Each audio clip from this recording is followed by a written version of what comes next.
지난해 100여 세대가 모여 사는 서울의 한 오피스텔 안에서 큰 소란이 있었다는데요. 처음에는 제가 쿵쿵대는 소리에 깨가지고 너무 시끄러운 거예요, 복도가. 그래서 뭔 일인가 하고 내려가는데 엄청 싸우고 계시더라고요. 모습을 드러내지 않는 한 입주민 때문에 잔뜩 화가 난 사람들.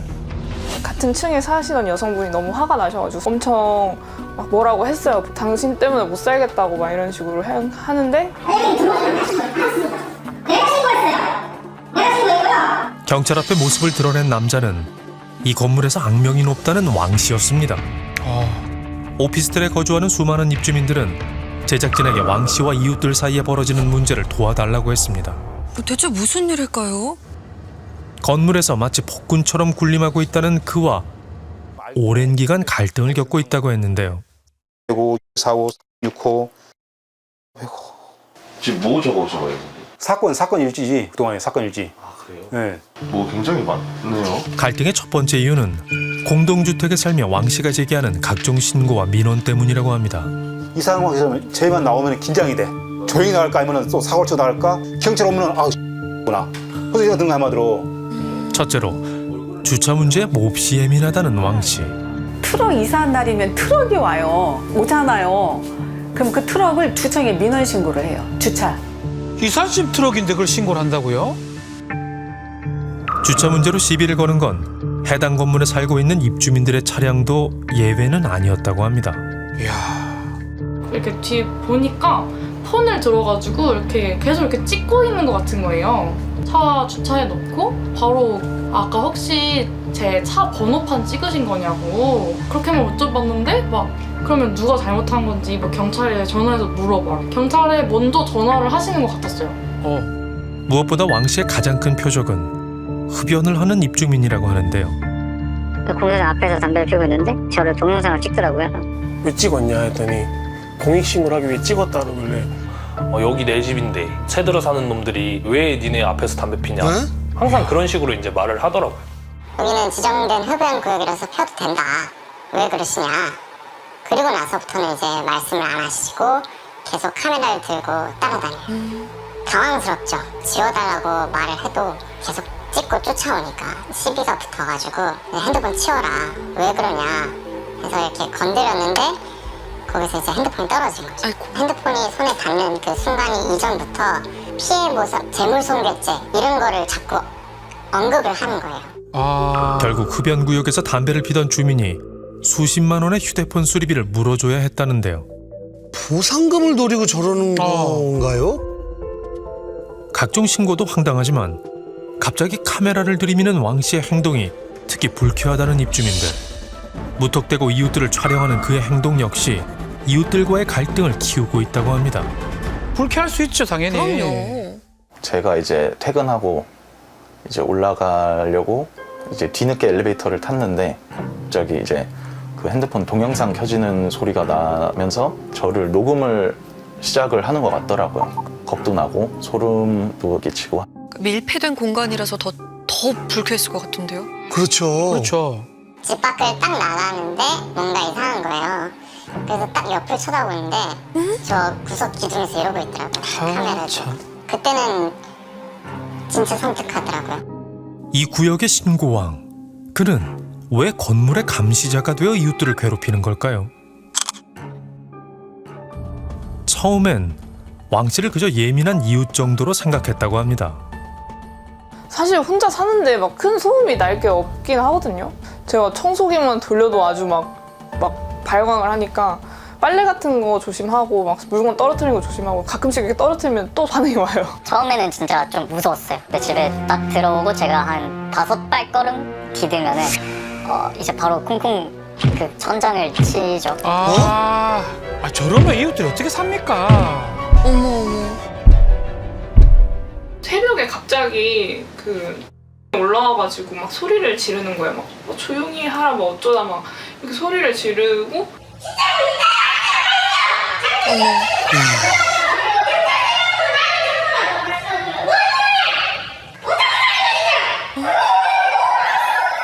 뭔 소리야? 느닷없이 이웃들에게 큰 소리로 소음 항의를 하는 것이 일상이라는 왕 씨. 아니 본인 소음이 더 심한 것 같은데요?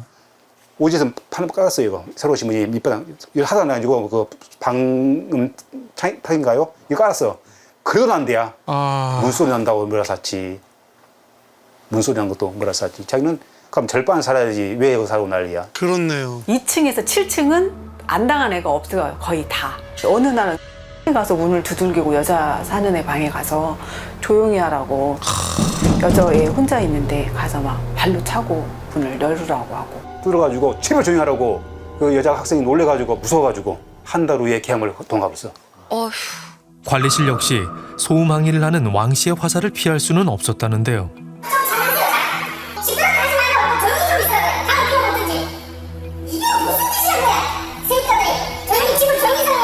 지금 솔직히 말하면 다 나가지 않습니까? 나가고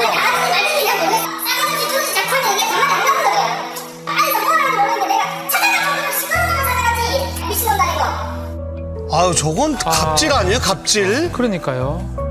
왕 씨가 최근 1년 동안 경찰에 신고한 것만 200건이 넘습니다. 아이고. 하루에 7번이나 신고를 한 적도 있다고 합니다. 엄청난데. 혼자 신고한 거 진짜 너무 많은 거 아닙니까? 그런데 입주민들은 정작 소음을 내는 건 왕 씨라고 주장하고 있습니다. 그러니까요. 그로 인해 괴로운 적이 한두 번이 아니라는 겁니다. 밤 10시에서 11시 조금 넘으면 그 사람이 이제 집에 들어오는 것 같았는데 거의 한 30분 동안 벽을 일단 엄청나게 치고 주먹 같은 걸로 계속 쿵쿵쿵쿵 치고 뭐 소리 지르고 뭐 욕설하고. 이게 왕씨 집에서 들린다는 거잖아요. 밤에 이러면 정말 무서울 것 같아요. 그날은 평소에 쿵쿵대는 거랑 다르게 막 몸을 던져서 쿵쿵대는 것 같은 그런 소리가 들리는 거예요. 그래서 도대체 뭔 일인가 하고 밑에 내려가서 보니까 현관문이 이렇게 쿵 하면서 문에서 뭘 하는 거죠? 뭐 터지는 소리처럼 엄청나게 큰데요. 그런데 입주민들이 정말 참기 힘든 최악의 소음은 왕 씨가 내뱉는 말들이었다고 합니다. 제일 많이 들은 말은 더러운 새끼야, 뭐 조용해라. 그때 이제 저희 부모님 얘기하면서 막 너희 엄마 뭐 애미 찢어 죽인다 그런 워딩을 했다는 것 자체가 너무 무서워서 말소리가 들리면은 그때는 이제 막 저도 이제 잠을 자려다가 잠을 못 자게 되는 거죠. 그게 지속되다 보니까 불면증도 생기고 불안해가지고 막 심장이 빨리 뛰고. 아휴. 상황이 이런데도 소음 문제로 경찰에 신고하는 대부분은 왕 씨 본인이었습니다. 야, 이게 도대체. 모든 사람들이 본인이 제일 시끄럽대요. 그래요? 한명 얘기하는 거예요. 지금 한 것 같아요. 멀리 있어요. 지금 한 것 같아요. 주세요.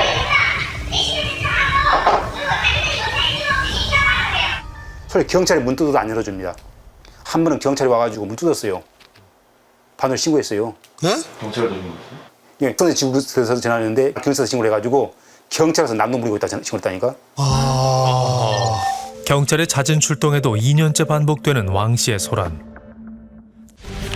강제력으로 취할 수 있는 조치가 없다고 하자 참다 못한 주민들은 불안감 조성죄로 고소를 해보기도 했지만 달라지는 건 없었다고 합니다. 아, 정말. 이 갈등을 해결할 수 있는 법적인 조치는 정말 없는 걸까요?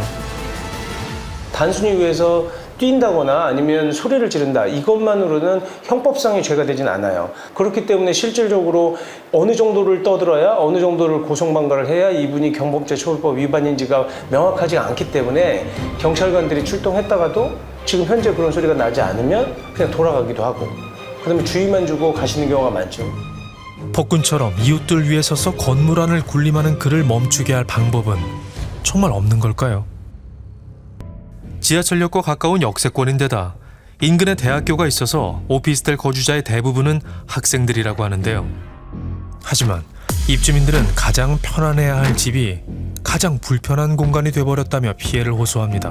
집에서 제대로 쉴 수도 없겠어요. 저는 일단 집에 들어가기 싫어요. 얘 마주치지 않을까 너무 스트레스를 받아서 밤에는 조심스럽게 다니고 내가 왜 이렇게 살아야 되냐, 내가 왜 이런 피해를 보고 살아야 되냐, 내 돈 내고 정당하게 살고 있는 집에서. 그렇죠. 그분 계속 그렇죠. 사시면 옮겨야죠. 저 그거 아니었으면 아마 여기서 계속 살았을 거예요. 제가 올 때부터 나갈 때까지 여섯 사람이 나갔어요. 이게 1년 반 동안에 6사람이 계약기를 못 채우고 도저히 그냥 나가본 거거든요. 이웃들과의 갈등을 해소하기 위해선 먼저 왕 씨의 행동 변화가 필요해 보이는데요. 그의 얘기를 먼저 들어봐야겠습니다.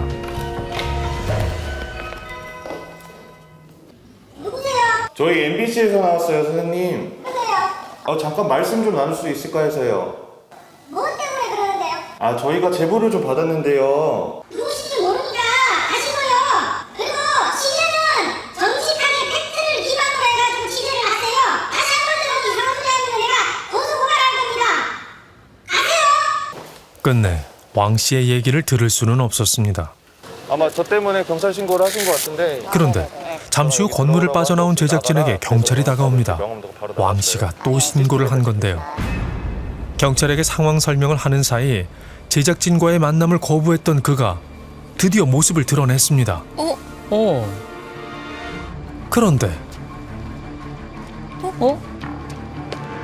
하지 마세요. 이거 촬영하지 마세요. 촬영하지 마세요. 촬영하지 마시라고요. 입주민들은 수시로 찍고 다니면서 자신을 향한 카메라는 거부하는 왕 씨. 대체 그가 오랜 기간 주민들과 갈등을 빚는 이유는 무엇일까요? 저기 주거 침입으로 좀 고소 고발장 쓰고 싶은데, 예, 저 하나 작성 좀 하게. 소비자한테 명예훼손 한 거요. 근거 없이 와가지고 다 펜스 부려가지고 취재진이 와가지고 왜 펜스를 부려? 그럼 뭐 때문에 취재하라고 하시는 것인가? 네, 지금 설명드리려고 한 건데. 그러니까 줄 필요 없다고요. 제가 행패해 버린 적이 있나요? 와가지고는 그 벨 누르는 게 행패죠. 선생님은 근데 밤 10시 이후에도 주변 사람들에게 소음으로 피해 주셨잖아요. 언제 피해를 줬습니까? 제가 지금 보여드릴까요? 보여드릴 필요도 없고 그런 얘기를 나한테 할 필요도 없어요. 사람들 왜 찍고 다니시는지 여쭤봐도 될까요? 모르는 일이에요, 나는. 우리가 고소고발 하려고 찍는 거니까 당신한테 얘기해야 될 이유가 없어요. 그건 이유가 없다고요. 다짜고짜 촬영을 해서 상대를 불쾌하게 하고 밤낮 없는 소음으로 이웃들을 괴롭히는 건 정작 자신이라는 사실을 그는 정말 모르는 걸까요? 아니면 외면하고 있는 걸까요? 오늘도 왕 씨의 기나긴 신고가 이어졌습니다.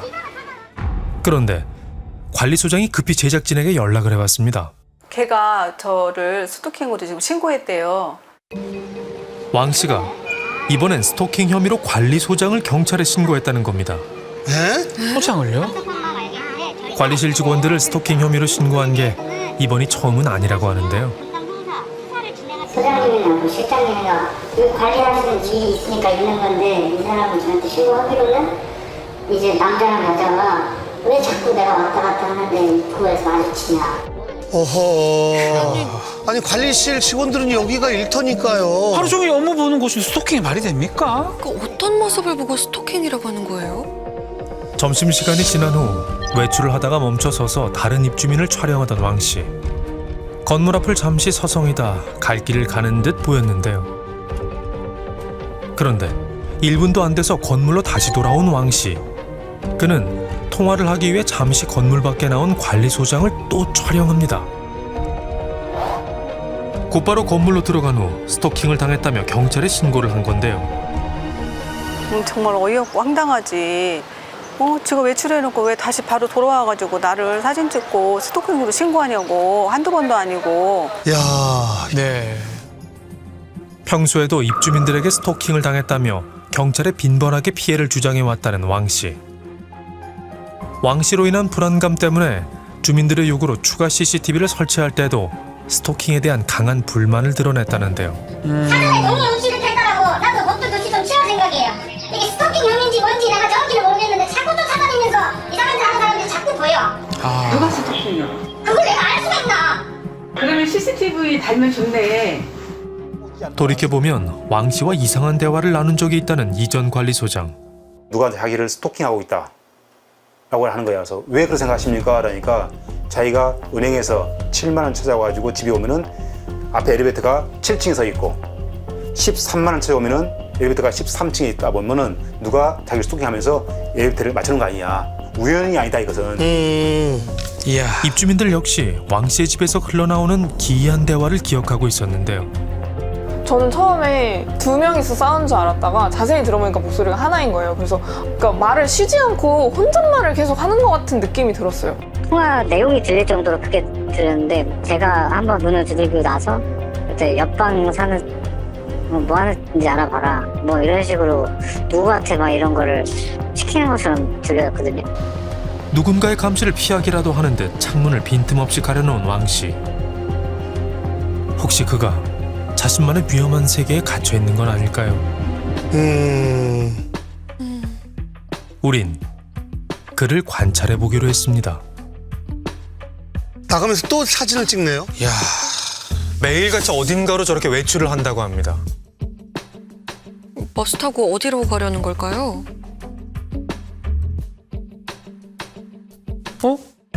여기 S대 아닙니까? 의학대학원으로 들어가네요. 아, 대학원생인가요? 버스까지 타고 이동을 해서 그런가 했는데 제작진이 좀 관찰을 해봤더니 안으로 들어가지는 않고 건물 저렇게 앞에서만 시간을 보냈다고 합니다. 뭐야 이게? 이번엔 지하철이에요. 또 어디로 가는 거예요? 아, 뭔가 발길이 닿는 대로 지금 움직이는 것 같기도 한데요. 조용한 도서관 안에서 왕 씨는 간혹 경계만 할 뿐 집에서처럼 눈에 띄는 문제 행동을 보이지는 않았는데요. 그의 행동을 본 전문가는 과연 어떤 분석을 할까요? 여러 가지 정황을 종합해 볼 때 이분은 현재 심한 피해망상으로 고통받고 있는 것으로 보입니다. 그러니까 이분 입장에서는 주변이 자기를 위협하는 세상인 거예요. 아마 환청도 있었을 것 같고 그래서 모든 것이 자기를 괴롭히는 쪽으로 일어나는 현상이다. 아직은 건강한 부분도 꽤 남아있다라고 보는 거는 현재는 이 지역에 국한된 쪽으로 증상이 고정돼 있는 것 같아요. 그동안 왕 씨의 행동에서 피해망상과 환청의 특징이 관찰된다고 전문가는 추정했는데요. 남들과는 다른 세계에 살고 있었던 그의 공포심이 이웃들을 향한 적대적인 행동들로 나타났던 걸로 보입니다. 제작진은 먼저 왕 씨 가족을 만나 취재한 내용을 전달하기로 했습니다. 하지만 가족을 직접 만날 수는 없었는데요. 어렵게 왕 씨의 아버지와 연락이 닿았습니다.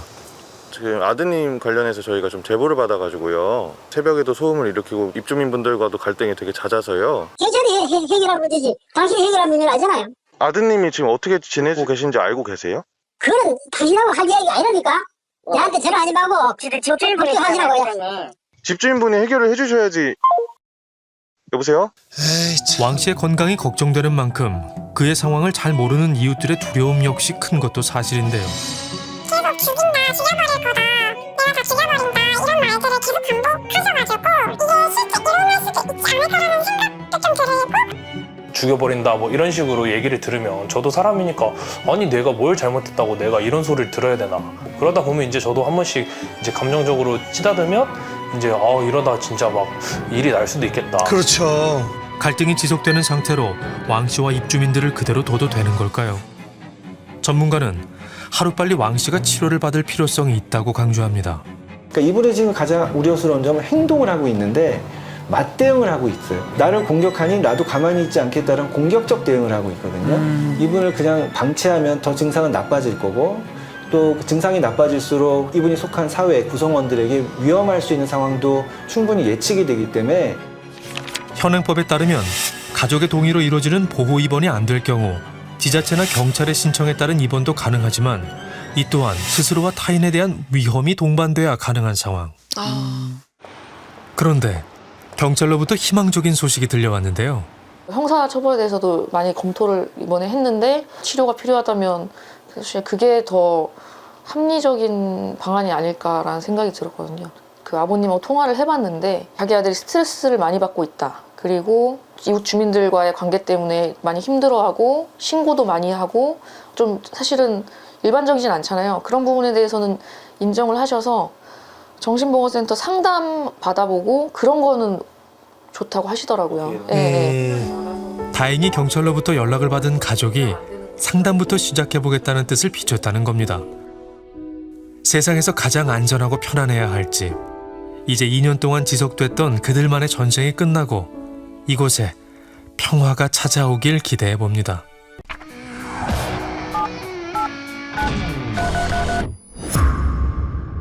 우리는 10년 넘게 이것 때문에 고통받고 있다는 제보자를 받았습니다.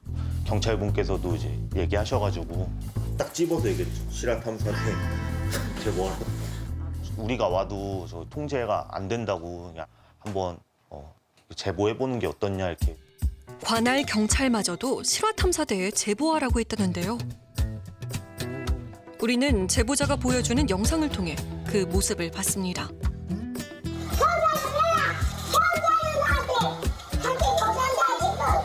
아 이거 뭐야? 아이고. 매일 하시고요. 아침에 한 6시에서 7시 출근할 사이에 아침에? 하시고 저녁에 이제 마지막에 들어가시고 한 10시 막 그러고 그것도 하루에 그냥 일하시고 있을 때는 그냥 계속 소리 지른다고 보시면 돼요. 신기하게 막 문을 열면은 거의 막 한 1분 내로 바로 그냥 집에서 나오셔서. 게다가 마주칠 때마다 삿대질을 하며 소리를 지르는 할머니 때문에 집 앞에 주차도 못하는 상황이라고 합니다. 이야.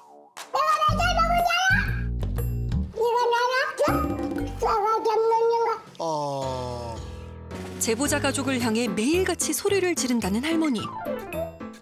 할머니는 이웃들 사이에서 이미 유명 인사였습니다. 진상이에요. 최근 내년부터 그냥 하루 10번 했다 그래가지고. 아이고 세상에. 어떻게 좀 딴 데로 요양원을 듣더니 장롱을 제가. 괜히 아무한테나 욕하고 막 2년 전에 이 새끼 저 새끼 찾고 혼자 배정 지르고. 보통 피곤한 스타일이 아니에요. 옛날보다 더 심해지는 것 같더라고요. 그럼 보통 어떤 일을 하시고 어떻게 돌아다니시는 거예요? 바지 쓰는 거죠. 바지하고 뭐 이제 병이라든가 이런 거 있잖아요. 그런 거 이제 주면 이 바지 때문에 이제 뭔가 트러블이 생겨가지고 지나갈 때마다 좀 싸우시는 것 같더라고요. 계속되는 소음으로 이웃들 역시 피해를 입고 있습니다. 갈매 때문에 새벽에 일찍 일어난다고 투덜투덜 하시는 분이 있어서 LH에 민원을 제기해 LH에서도 어찌할 수 없다고 했다는데 대답하시는 분이 그분은 영향력이 나타나시네요. 대체 소음이 어느 정도일까? 제작진은 본격적으로 할머니를 살펴봤습니다. 주거, 징계, 협박, 어렵게, 폭격, 폭력, 아유. 제작진이 며칠 동안 관찰한 결과 할머니는 새벽부터 시작해 밤 늦게까지 소리를 질렀습니다. 이 정도예요? 그냥 뭐 그런 거 기짝다고 난쟁이 뭐 그러고 뭐 소리 지르시는 것 같던데. 삿대질한데. 예. 진짜 죽겠어요. 왔다 갔다 할 때마다 무서워서 막 나가면은 오늘도 그냥 쓰레기 버리러 나가는데 갑자기 막 뒤에서 갑자기 소리 질러서 깜짝 놀래요. 그럴 때가 너무 막. 얘기는 해보셨어요? 얘기를 못 해요. 얘기를 하면 이게 저렇게 더 심해지거든요. 차라리 얘기를 안 하니까 저 정도지 막. 집 안에서도 할머니의 목소리는 아주 크게 잘 들립니다. 새벽 6시부터 저렇게 소리를 지르는 건가요? 문을 이렇게 못 열어놔요. 야 저렇게 창문을 닫고 있는데도 인터뷰 중에 계속 소리가 들리잖아요. 전혀 저것도 없어. 내용도 근거도 없는 얘기예요. 단어마다 그러잖아요. 10년 넘게 들어온 할머니의 소음은 이제 고통스러운 일상이 되어버렸습니다. 지금 퇴근하신 거예요? 예. 안 마주치셨어요? 마주쳤어요. 지금 보러 가잖아요. 보고. 마주치면 욕을 하나 봐요. 얘기를 하고. 집에 들어오기 싫다니까요. 가만히 지나가셔. 그리고 할머니 조용히 하라 그러면 막 그 사람 타겟이 돼서 막 할머니에게 항의라도 하면 그 순간부터 바로 욕설에 시달리게 됩니다. 저렇게 해서 사람들이 시달려갖고 다 이사를 간 거예요, 그동안. 버티고 사는 게 아니라 아줌마까지 아줌마도 숱하게 싸웠어. 할아버지가 아침에 그 애들 경계하듯이 막 한청이 들리고 암인가 뭐라 그러셨는데 아침마다 막 저러고 또 할머니가 할아버지 막 기절하고 막 그때 그래가지고 아줌마가 이제 그러니까 화가 나니까 아줌마가 내려와서 막 같이 막 뭐라고 하고 그랬는데 결국은 그 아줌마도 결국 이사 갔어요. 그러니까 이제 너 이사 가야 된다 이거지. 자기가 다 보내 거기서 쾌감을 느끼나 봐요. 좀 이따 또 나와. 나왔다 들어갔다 하면서 이렇게 종일절해요. 딱 아이고, 계속 얘기를 해, 계속. 밤 늦은 시간까지도 계속되는 할머니의 소음. 와, 대단하시네. 결국 경찰이 현장으로 출동했습니다. 야.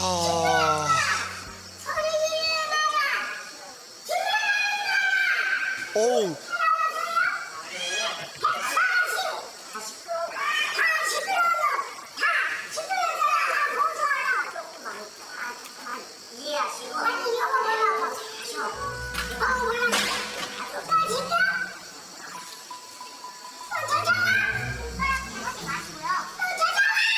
아이고. 할머니는 한마디로 이 마을의 무법자였습니다. 포기했어요? 포기했어. 이제는 포기하고 사는 거지. 내가 경찰들도 안 되는 일인데 그냥 안 하면 에이 경찰들이 와서 뭐라 그러면 쫓아가서 또 저렇게 그냥 막 그냥 해야 되니까 이제 경찰들도 이제 아주 두 손 두 발 다 들었어요. 가서 이렇게 조금 만지면은 잘하시네요. 그 아까 보셨잖아요. 붙어있다고 그러고 막 그냥 이렇게. 경찰도 할머니의 소음을 막을 수 없었습니다.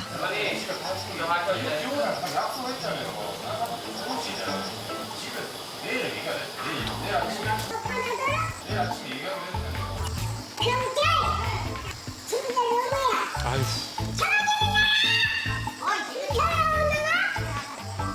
여기 보안 지르고 시끄럽게 한 거 지금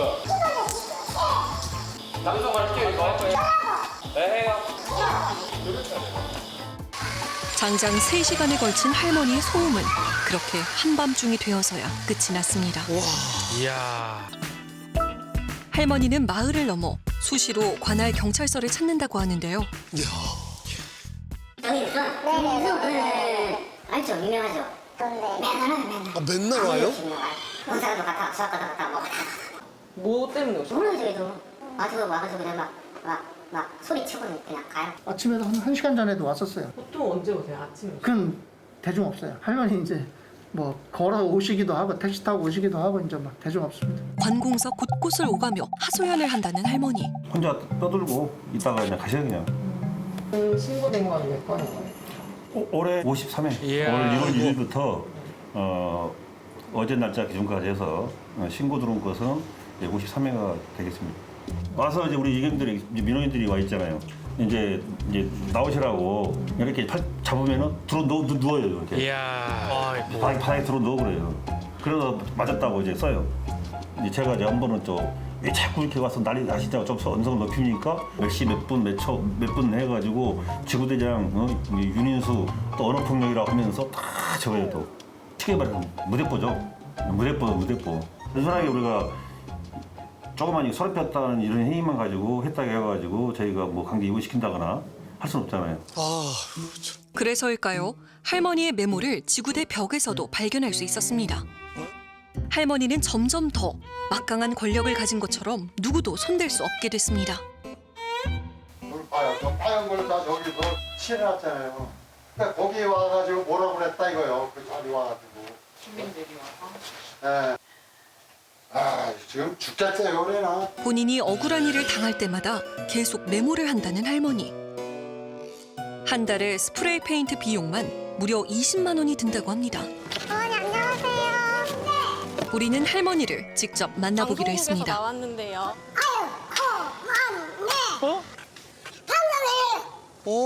제작진을 굉장히 반갑게 맞이해 주시는데요? 할머니는 보여줄 것이 있다며 우리를 집으로 이끌었습니다. 할머니의 흔적이 묻어있는 집안 곳곳엔 주민들의 이름이 적힌 메모를 비롯해 평소 골목을 감시하는 용으로 집 앞에 설치한 CCTV도 있었습니다. 빼빼 부강당한 거 밖에 다니고 여기서 해놨는데 우리 애들은 엄마 왜 야구장 낙서를 해놨다 이럴까봐 요걸로 다 가려놨어. 여기까지 들어서 부강한 거 내가 페인트를 해놨잖아.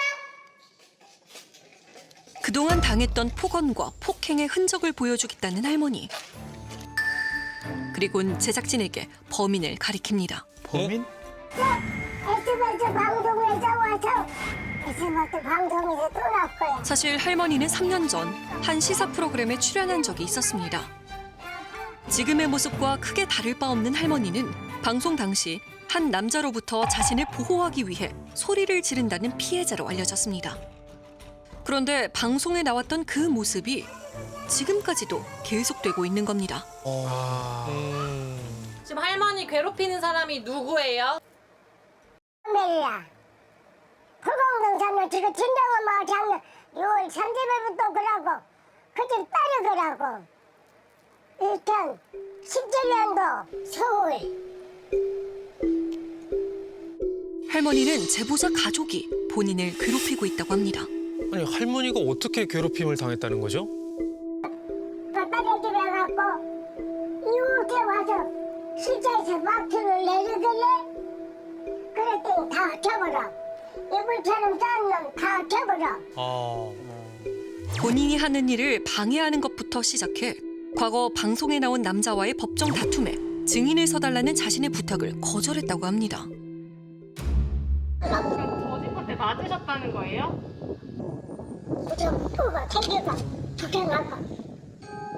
그리고 폭행을 당할 때마다 집 앞에 기록했다는 할머니.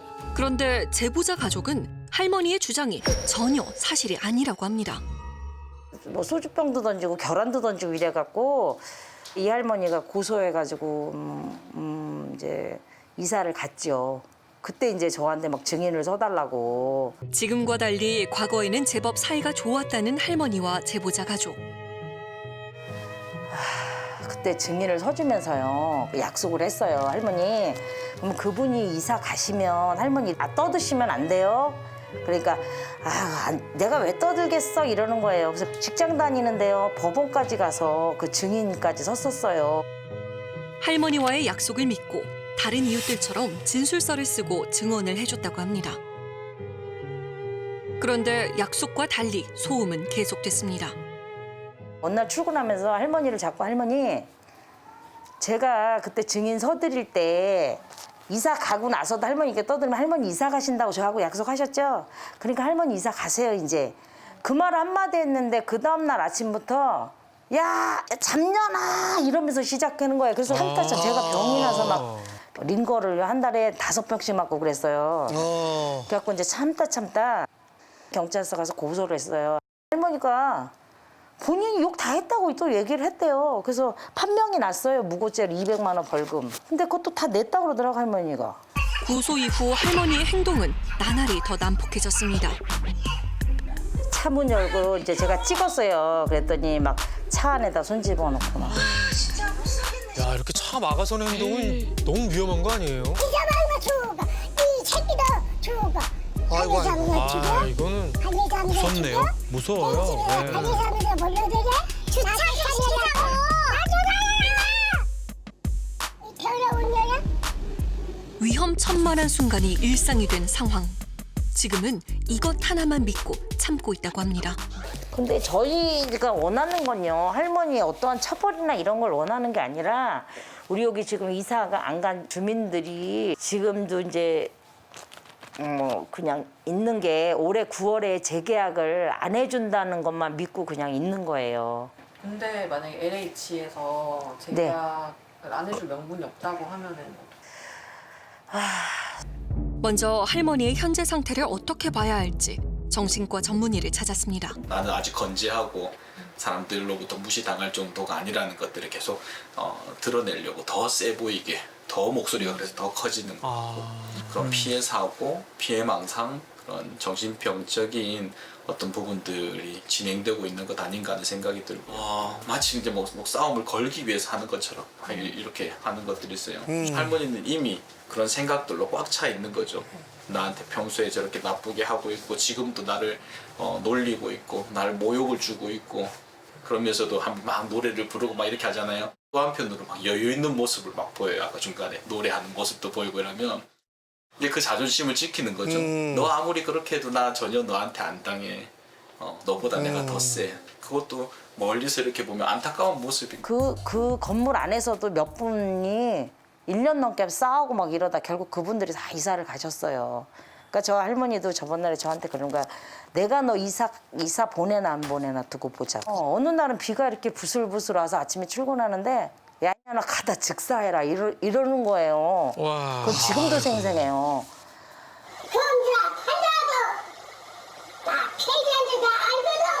할머니는 여전히 자신이 피해자라고 굳게 믿고 있습니다.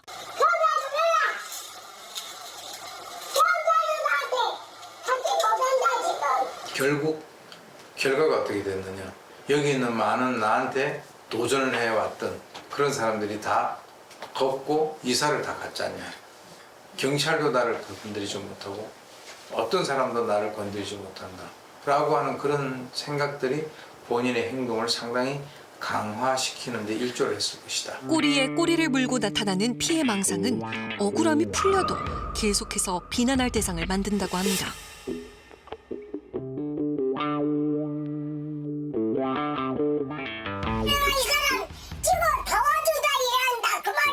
할머니를 오히려 도와줬잖아요. 증인 섰잖아요. 할머니 도와줬잖아요. 맞을래? 저한테 맞을래? 집에 있는 게 아니고 집에 있는 게 아니야. 본 사람이 있냐? 아니 안 재워. 안 재워. 시끄럽게 하면 안 돼요. 공무원이야? 당신이 공무원? 경찰이. 본격적으로 이야기를 듣기 위해 제작진은 계속해서 할머니와의 만남을 시도했습니다. 그런데 어디서 왔냐고요? 지금 제작진을 못 알아보시는 거예요? 방송국이요. 저 아까 보셨잖아요. 기억을 못 하세요?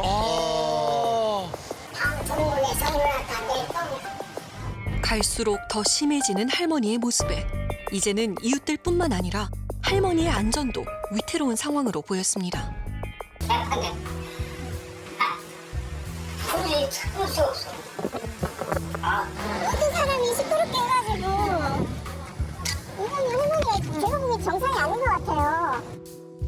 우리는 어렵게 할머니의 아들과 연락이 닿아 현재 상태를 알렸습니다. 어머님이 이웃에서 소리 지르고 우리 그건 댁들이 몰라서 그러는데 다른 사람들이 아무 소리 안 듣는데 어머니가 그렇게 소리 지를 사람 아니에요.